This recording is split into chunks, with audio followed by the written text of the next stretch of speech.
AFC Yum Center. Cards lead Pikeville by 12. Now we have a programming change to tell you about. All right. Did ABC? Yeah, it affects everybody. All There's been much debate and teeth gnashing. Here's the deal, folks. We've got to tell you about this programming change. Due to the CMA Awards, WHS 11 is moving the second half of the game to its digital channel. So you can catch that at 4:30 on Comcast, on Time Warner channel 432, Comcast 207, and 11.2 for those without cable or out of town. And you can see the entire game on ESPN3. So we apologize for the inconvenience. CMA Awards are tonight. 50-50 ball, Bob. This is what we're doing. So you got to find it on those venues: 432 Time Warner, 207 Comcast, and 11.2. And ESPN3 anywhere. You can always watch the whole Direct game. all your complaints to Bob. Not answered. 12-point game here. Where? And a rejection by Mango Mathiang. For that shot, Pikeville was 3 of 17, now 3 of 18. Well, this is certainly visions of Mr. Gorkster from last year. Mathiang's coming a long way. It's a good defensive play. It's one of the things that Kevin Keats mentioned before the game, that Gorgie allowed them to make so many mistakes as Cantino gets the shot to go. Allowed them to gamble defensively, and they missed that, obviously, as much as anything with Gorgie Jang, amongst all the things you miss with a first-round draft pick. That's the beauty of the game and the fun of coaching it, how everything is intertwined. By Gorky being an eraser back there, guys can take chances on the perimeter. Taking a chance on the perimeter leads to easy buckets. Your shooting percentage goes up. You get runouts. I mean, all of those things are intertwined. So the guards are just going to, Kevin Keats said it at the press conference, when they not get beat as much, they're going to have to pick their spots better for when they're going for steals, because there's not the eraser in the back that there was. They allowed them to gamble a lot more. Jones shot up, and man, he looks great. He's really under control. He's made some difficult things look very easy. That was going left, got an on-balance shot. He made that jump shot on the break last time. He got fouled to hit the jumper. That was a difficult shot he made look easy. Rebound off the miss from Keala King by Mathiang, and here's Rozier pushing the lob, and what do you know? He'll get another one. Megatrez up to go to the free throw line. I guess there is a limit to his ability. He's mad he missed the first He dunk. is, yeah. You're right. He's not happy about it. It is physically possible for him to miss the dunk, though. Yeah, but he made up for it and drew a foul. You can see right across the arm there by 21 Bruce Reed. Reed, who played at Moorhead last season, picks up that foul, and he's got one. Nobody in Blackshear is the only player in the game with 2 fouls, as Harrell gets the home bounce off the back of the rim, because he was 2 of 11 last game.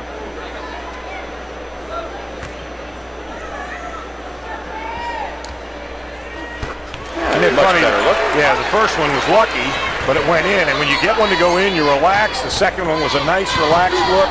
That's a travel. Yep, turns it over right here to Maxwell. The pressure from Harrell. Associating, he's drawing fouls. A little bit of everything.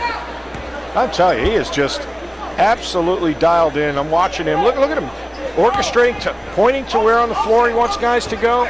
Looking over to Coach Patino, relaying the call. Did not know that was in him quite this soon. Nice pass up from Mathiang to find Jones in the corner, and Chris Jones. Wow, 4 of 5 from the field. He's got 9 points and 3 rebounds in this game. Louisville's fans have got to be happy about that, because with the rule changes, even though it looks relaxed tonight, we'll talk about that in a second, they are going to see some zone, and Louisville's really been efficient against the zone, really sharp. They got a lot more shooters on this year's squad, I think, than last year, as Harrell will pick up the foul trying to draw the block. Now, it is definitely they're letting some more stuff go, but part of it is, you look at this U-Pike team, they average 100 points a game. They're not a very physical team. They're going up and down. They're flowing, so a lot of those same type plays on the perimeter, the handsy stuff we saw early last game. There hasn't been a lot of that. Guys are just going up and down the floor, much more freedom of movement. So it's not exactly comparing apples to apples. No, I agree with you, but it does seem like some of the things we have seen were fouls last week. I mean, you sort of wonder, week by week, is it like a strike zone? You got to sort of find out with an umpire. Look at you going all baseball on us. I'm so proud of you. Thank you. I don't know that it'll be like that. I do think that you're right that the style of the game may dictate. In other words, some of the fouls that you're seeing here aren't the perimeter handsy stuff, but once you're in a mindset like they were last game that it was going to be a very quick whistle, they called those. Here, they haven't forced the official's hand on the perimeter, so it's been much more of a flowing game, and they've let some more stuff go away from the perimeter stuff that was a point of emphasis. As Rozier is shot up and no good, and Jones a rebound. He's got 4 rebounds. He misses that one, though. Probably not looking for it. Certainly don't feel like the offense has been impeded by any, excessive that's what I mean. Clutching and grabbing. Like right there. There's no controversy about that. He caught it, he threw it. Reed caught it, shot it, and that was the end of the possession. Pretty simple. Senior out of Olathe, Kansas. And you transfer in from Moorhead. So a 12-point lead for the Cards here. I mean, again, look on the perimeter. There's no hands on anybody right now. Literally, yeah, you're right. Being touched.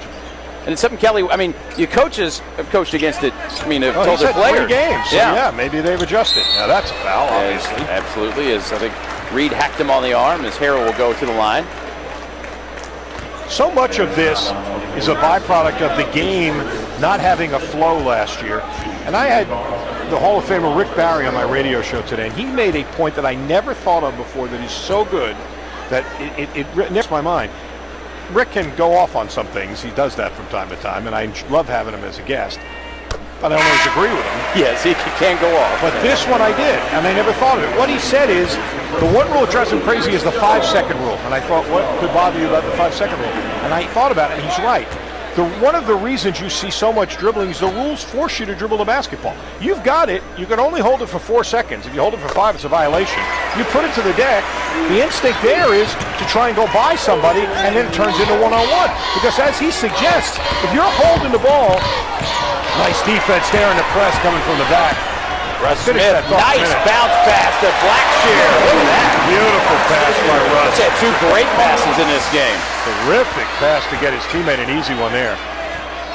We get a chance, we'll finish the thought, though, because what he's talking about is, if you are going... that's a retry. Yeah, that'll be a foul there on Harrell, back tip. Second foul on him, but go ahead. If you are... and he used the term, I think, incremental difference. And if you're doing a good job with your offense, the first cut, the guy's not really open. The second cut, he's a little more open. Third cut, he's a little more open. Fourth cut, he may be wide open. Well, the first cut leads to the second, leads to the third.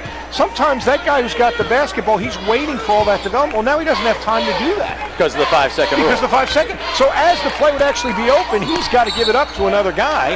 And the guy, like he used an NBA, as we get a call here. Blackshear's third. Go ahead. Talk about setting a back screen. He said in the NBA, for you to set a back screen, that's got to be set up by a couple of cuts before that. Well, by the time you get to that point, the guy's got to get rid of the ball because he's at 5 seconds. And here's the last part to that whole equation.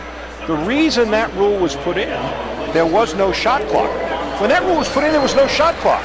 So it was a way to force action. You don't need it anymore. There's 35 seconds. I mean, that rule was put in so you're up 10 at the end of the game. You put the ball for 4 minutes, let the clock run out. Now there's a 35-second clock. You don't need that rule. It's redundant. Keala King to miss. Yeah, it is. He persuaded me. Yeah, I was going to say, one interview, and you have a brand new philosophy. I do, because I never thought of it before, honestly. Smith got up in the air and got bailed out as he got tipped back to Van Treese. It sounds like a contradiction. You'd think a rule that would allow a player to hold the ball more would discourage passing, but he's right, it doesn't. It encourages cutting. Rozier the miss.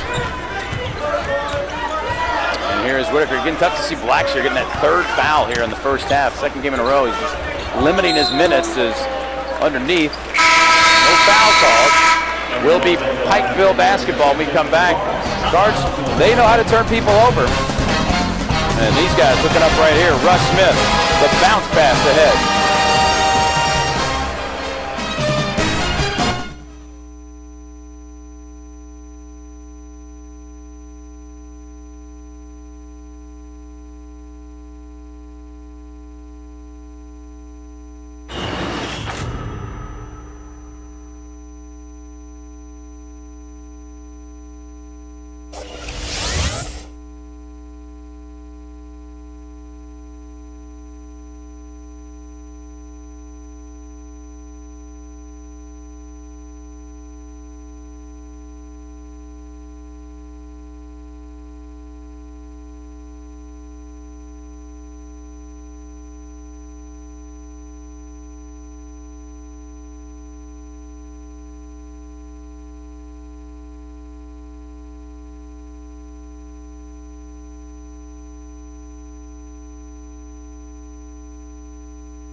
Cards doubling up U-Pike right now with 7:51 to go. Programming change to tell you about here at 8 o'clock this evening. Due to the CMA Awards, WHS 11 is going to move the second half of the game to our digital channel. Second half can be seen on Time Warner Channel 432, Comcast 207, and on 11.2.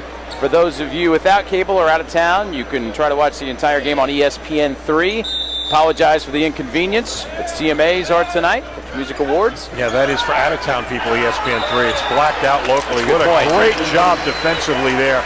Louisville has held the Bears to 20% shooting, and they're shooting 62% themselves. So really efficient. This is a Pikeville team that deservedly is in the top 10 in the national rankings of the NAIA. This is a good team. This is a big team by NAIA standards. As Russ Smith flips it up in the air to Gill, and he traveled with it. That's Russ's fault, because that's a silly pass.